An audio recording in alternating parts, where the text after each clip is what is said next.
Hello. So this is going to be a full overview of the setup. So going over the rules, the confluences, take profits, and then walking through the difference between a reversal and a continuation. So we'll go through everything in this, and then in separate videos we'll break down the individual sections. So starting with the rules. So the rules are super simple. Always opt for simplicity. So the rules are: we want to extend to an area of interest, consolidate, and then have a double breakup structure, so a fractal breakup structure. So we want to break structure once. So just say this is the area of interest. We want to break structure once, and then break structure again. So a fractal breakup structure or a double breakup structure.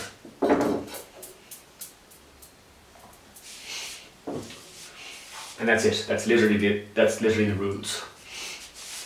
Extend to an area of interest, consolidate, and then have a double breakup structure. So here we say extend to an area of interest. The area of interest depends on whether we're taking a continuation or a reversal. So for a reversal, we want the area of interest to have clear level 3 behavior. That's what we want. So we want clearly identifiable level 1, level 2, level 3. And we want a consolidation. For a continuation, we want the area of interest to be a previous session or a previous day's low or high. So here we can see we have Asia, London, and then for the continuation, the area of interest is Asia's low. So just summarizing that, we have very simple rules and we want them to be at a specific location. Super simple. Then,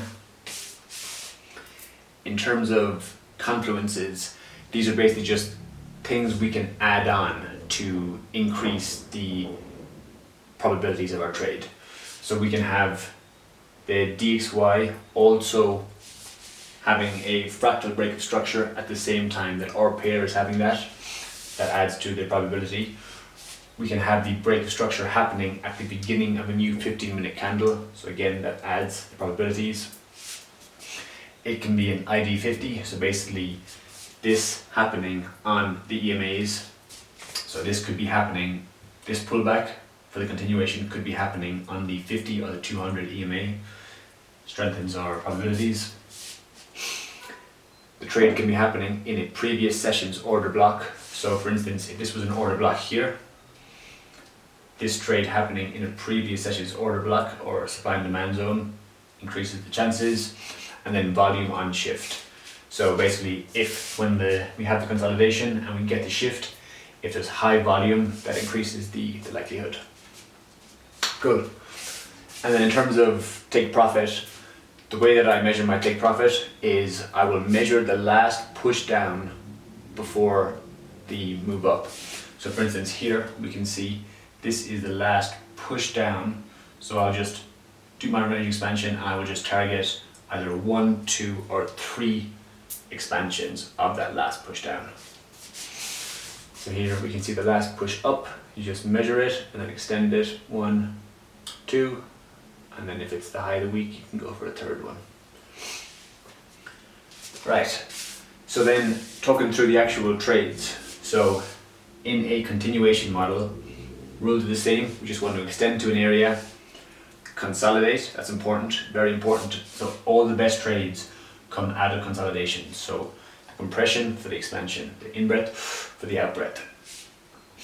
The best areas to look for these areas of interest are previous sessions or previous days.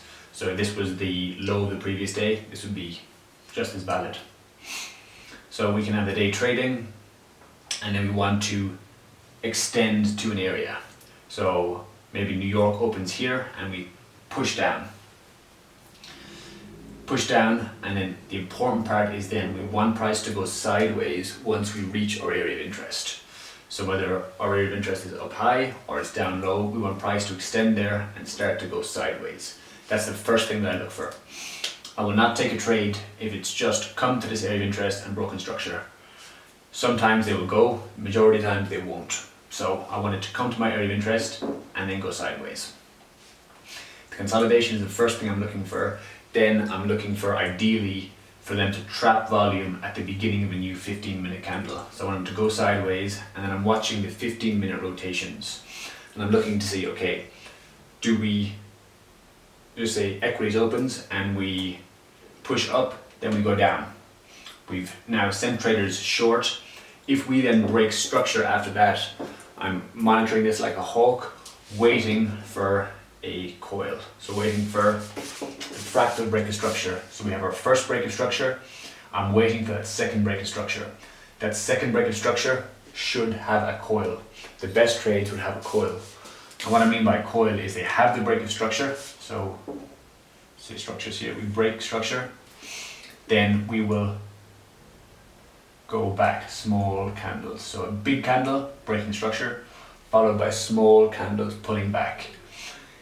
As soon as we break any of the highs of these candles, I'm in the market. Anyway.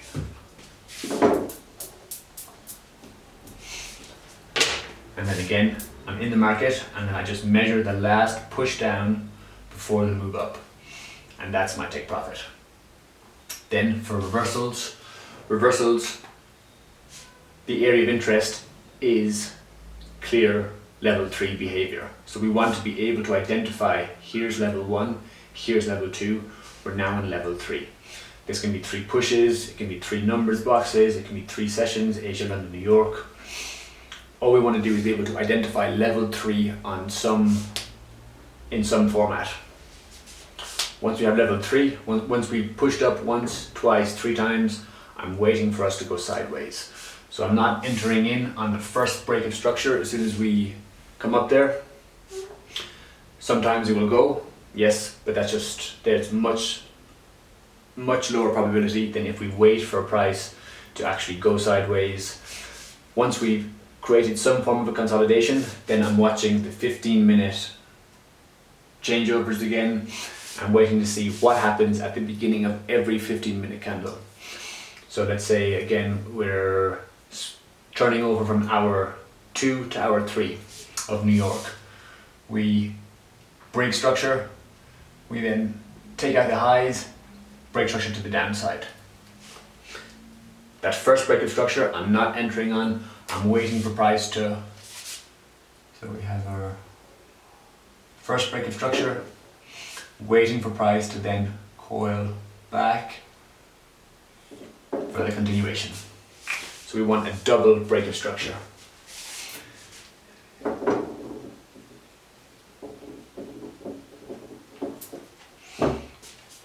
And then again, just measuring the last move up and then extending that range expansion out, and that will be my take profit. Cool. Hopefully that makes sense and it simplifies things in a way. We'll double click on all of these areas, but that is it in a nutshell. So price to extend to an area, go sideways, and then have a double break of structure. Take profit, measure the last move before the extreme, and extend that out. Reversals have to have clear level 3 behavior. Continuations must be at a significant liquidity level. So previous session or a previous day. And then these are just added confluences just to increase our probabilities. Sweet. I will leave that one there and catch you guys soon.